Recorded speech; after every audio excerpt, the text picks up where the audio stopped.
Well, we are now hitting the middle of August, and I'll tell you what, before we jump into the fishing side of things, I thought it was quite interesting to see fall-like conditions. I mean, we had mornings in the 50s, I think almost every day this week, in the 50-degree mark when we're waking up. Water temps dropped into the low 70s, which I think is not too typical for, the first part of August. We had some rain. I'm still wearing a sweatshirt here, and it's the middle of the day on Sunday, and we're still in the 60 degrees for air temps, a little bit of a breeze. It feels like fall. I wore a lot of sweatpants, sweatshirts. I wore my Blackfish storm skin. I had the rain gear on.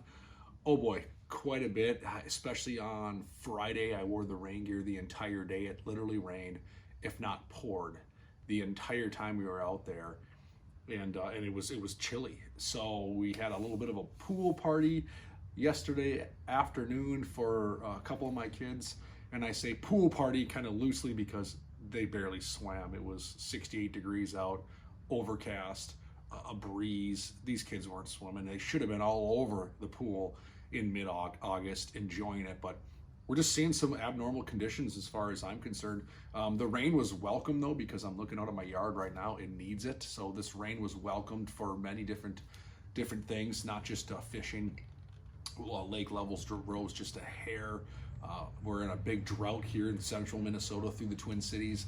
At one point, I think it was close to severe. So we'll take it. That's okay. Now into the fishing side of things. I've been all over the place this week. Spent some time up on Gull Lake. We did a photo shoot for Blackfish gear, and I got a chance to fish some baits up there and catch a lot of fish. I'll talk about how we caught them. Came back to the cities, fished a little bit of time on Lake Minnetonka. Did hit a lake in western Wisconsin. Hit Chisago. I've kind of been all over the place. So I'm going to show you, break down what I feel like were our 5 best presentations this week. We caught them many different ways, so there's other ways than what I'm going to show you, but I would say these are the best 5 this week, from Gull to western Wisconsin to Tonka to Chisago and everywhere in between. I think this is going to sum it up nicely. And like I said, water temps dropping into the low to mid 70s. I did not see 80-degree water temp this entire week. It never got warm. We talked about that. Never got warm. So we're seeing those mid 70-degree water temps. However, all this said, these fish are not relocating much. They're not making any drastic migrations or moves. They're still in their exact same summertime spots and patterns. So don't get discouraged there. They're not making these big moves. Continue to be steadfast, stick to the plan, and you're still going to get bit in the same way, at least for the next couple weeks. Until we get into September, I don't see the pattern really changing a lot. Even with some cooler mornings and that kind of stuff, we're still going to see a lot of these fish. Deep isolated inside turns, points, rock areas, deep weed lines, all that kind of stuff. They're not moving out of there in the immediate future. So don't think about these cool nights and think, oh my gosh, fall patterns, I got to start re-rigging and doing this. It's not the case. So I'm gonna jump into what worked. We did some flipping. Flipping was successful everywhere we went, and I'll just start with that. And I got a lot of questions this week on flipping because I mentioned it. I mentioned it quite a few times in posts and pictures and different things like that. And we caught a lot of fish flipping. Gull, very successful presentation, pattern. Tonka, of course. Chisago caught a bunch flipping out in Wisconsin. Tried it a bit. We had some really wicked conditions. That's the day it poured. I wouldn't say we caught many fish flipping in Wisconsin, just because I think it's more the conditions. Everything we caught in Wisconsin on Friday that was in that cold front rainy day was really slow, meaning everything just barely picked it up. We turned to Ned rigs, some drop shots, everything just barely mouthed the bait, and we didn't catch them really flipping. But as far as flipping is concerned, I'm using a 7.6 heavy action rod. I got 40 or 50 pound braid. I am running a 17 pound fluorocarbon leader, only because a lot of the spots I've been flipping are very clear water, and I am flipping to some taller weeds, so it's not as jungly down there.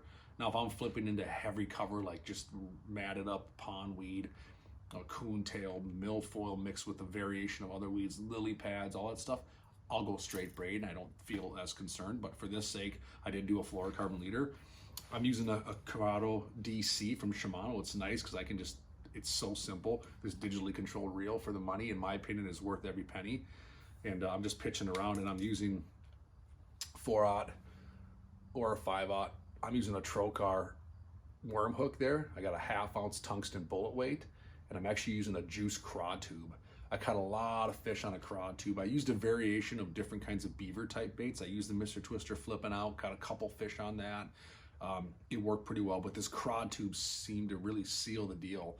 And I think it's because it's a little more weedless. I can really put that hook inside the hollow belly of this tube. The profile's right, it falls at the right speed, and it worked well. And I'm taking that rubber bobber stop there, you can see it on the tip there, and I'm sliding that down to hold this in place. And then all I'm doing is I'm just putting this craw tube, I'm just literally putting the nose, the point of that hook, I'm just putting it inside that tube. Really simple way to flip, really easy way to do it. And all I'm doing is I'm pitching this into a spot that looks productive, whether it's a big matted clump of weeds, whether it's a pocket in the tall weeds, whether it's next to some of these tall stalks, whatever it might be, and I'm letting it hit the bottom, and I'm not doing anything. So I learned heavily, especially on Lake Gull, it flips differently than Lake Minnetonka. Lake Minnetonka, I flip in there, I shake it a few times, I reel up, I flip again, right? Gull, you flip in there, hits the bottom, and you do nothing. And it took me a little while to figure that out. Actually, I watched Adam Bartusek whoop on me for a while to really realize he's flipping in there and he's just letting it sit. And then he reels up till he feels the bait, and he just kind of barely works it. And that's where they usually come in and go, boom, boom, they eat it. Where I'm in a Tonka, I flip in there and it's a couple good shakes. It's reel up and I flip again. So every lake's different on how you flip, but that was a very productive way of catching fish. Super easy way to flip, and it works very well. Sticking with the bait caster style approach, a bait that we caught a bunch of fish on. All Terrain came out with these smasher heads, right? You have the smasher and you have the largy smasher. We've seen the smallie smasher for years, right? It's a swim bait head. Well, now you have the smasher head. So this is the smasher. You can see it's got that cool looking minnow head, kind of nice, shorter shanked hook, standard round bend, cool design. Comes in 3 different colors. You got the silver, you got the white, and you got the green pumpkin. This is just a silver. This is about a 4/0 hook, and I'm just putting that Largo shad on there, that thinner bodied paddle tail. I'm not using a Kai Tech, I'm not using a taller profiled minnow, I'm using this Largo shad. Seems to be a good all-purpose bait, and I'm using 14 or 17 pound fluorocarbon, and I'm casting this swim bait along some of that deeper cover, letting it sink down. I'm just slowly working it back and pulsing it much like I would have maybe a slow moving crankbait, and it seems to be catching a lot of fish. I can cast this up into 5 feet of water if I want to, or I can cast it out into 25 feet of water, let it go down there and slowly work the top of those weeds. This got a bunch of bites this last week on all bodies of water we fished, and I'm using just a 17 pound fluorocarbon. I'm using a 7.6 heavy action rod. Again, I'm turning to that Shimano Corrado DC. I absolutely love that reel, and I'm fishing that All Terrain smasher head Largo shad combo, and there's a variety of minnow baits like this that'll do the same thing, but that more slender profile, supple bait, I can slow retrieve, and you still want that paddle tail to thump, or I can hop it and it thumps and falls. Super fun way to catch a bunch of fish. So this was one of the presentations we did really well on. Even the day in Wisconsin when it was really cold, I could slow roll this over some of those weeds, and I did get some fish to bite it in very abnormal conditions. So that's presentation 2. Another one that we talked about last week, which continues to really hammer home, is a drop shot. And I'm fishing, as we talked about, that weedless worm hook, that spin shot hook from VMC. I got about a 1 foot little drop lead here. I got a 1/4 ounce tungsten cylinder weight on there, and I'm fishing a tube. This like 3.5 inch tube's been extremely powerful for me in catching fish. I got 20 pound braided main line. I got my 10 pound fluorocarbon leader. Doesn't matter what drop you have here. I just got some cheap monofilament or fluorocarbon, or I take a piece off of whatever. And I'm fishing a 7'6" medium action spinning rod. This is actually a Thorne Brothers custom built with that Predator blanket. It's phenomenal. I love this blanket. And I'm fishing a 2500 series or a 3000 series Shimano reel. and this works really well. We caught a lot of fish on this. This was probably the most versatile and most productive deeper water presentation we fished this week, was this drop shot tube.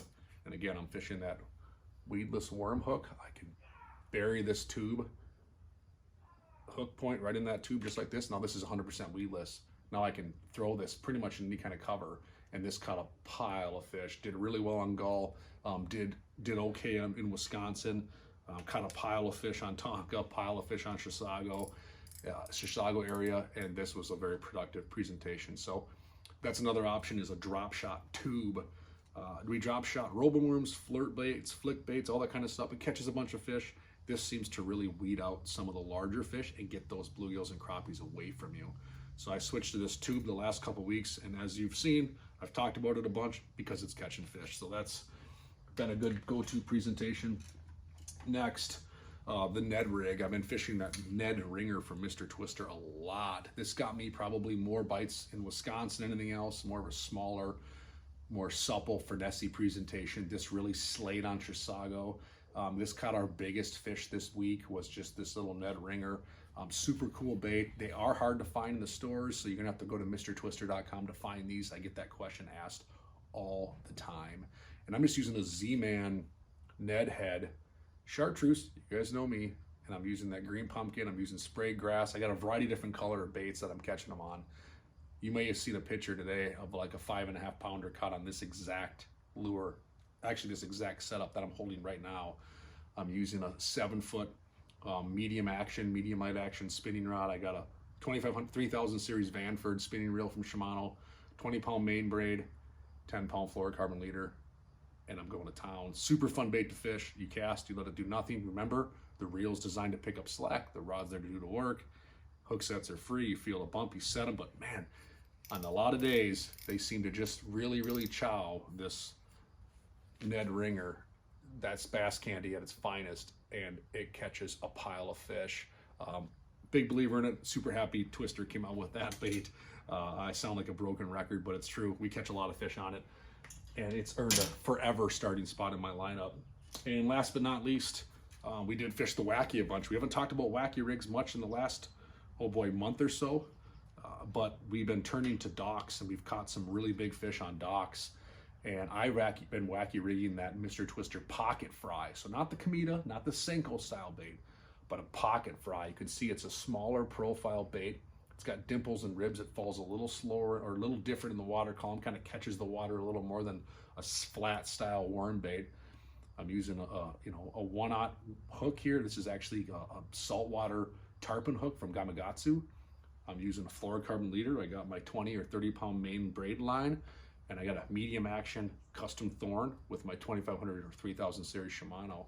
Cast, let it do nothing, let it soak, let it marinate, let the fish find it. Hook sets are free, and bring them home. This pulled a lot of big fish on Gull, on Chisago, on a variety of Tonka, on a variety of lakes this week out of docks, because a lot of fish moved under the docks and sat there sedentary, and we pulled them out with this. So those are probably, like I said, our 5 go-to. I feel confident that right now I could take these 5 rods and go fish anywhere around here and catch fish. Now you can still flip a jig, you can still throw a frog, you can still run a crank, you can still do a standard jig worm. Sure, all that stuff's still gonna work. But I feel confident that these 5 setups right now could be the only 5 I need this next week and get bit anywhere I wanna go. So hopefully that sheds light on a more presentation specific report here on things that are working. I've been asked a lot of questions this week on what are you catching your fish on? What are you exactly using? This or whatever. So this is exactly what I'm using. This is exactly what I've had rigged up. This is exactly what I'm catching the fish on. I didn't rig anything funky or weird for this video. Those literally came out of the boat on how we caught our fish today, yesterday, Friday, all week. That's it. So I'm expecting to see a similar pattern this next week. The weather is going to be stable again. It might see mid-80s. It might feel decent. We may be back into our Blackfish UPF shirts. Sure would be nice. We wore them a little bit earlier in the week. By midweek, we were back into sweatshirts. And I think we'll be back into UPF here for some more of this August true summertime dog day fishing. Otherwise, make sure you tune into the Clam Outdoors Facebook page and all their social media this week. We launch all of our new products. It's the Pro Day this Friday. Huge deal. Everything goes live. You're going to want to check it out. I'm not going to be on the water a ton this week. I'll be out there just a little bit because I'm focusing on Pro Day and launching all of our new stuff at Clam. Super excited. And then we move into the state fair and all kinds of more fun summer shenanigans, right? So we'll catch you next week. We'll come up with another report. We'll have some more fishing reports for you, bites, tips, activities. And why don't you go out there, make your own reports, your own memories, make your own fish catches, have some fun. Let me know how you do it, and we'll catch you in a week. Go out there, crack some fish.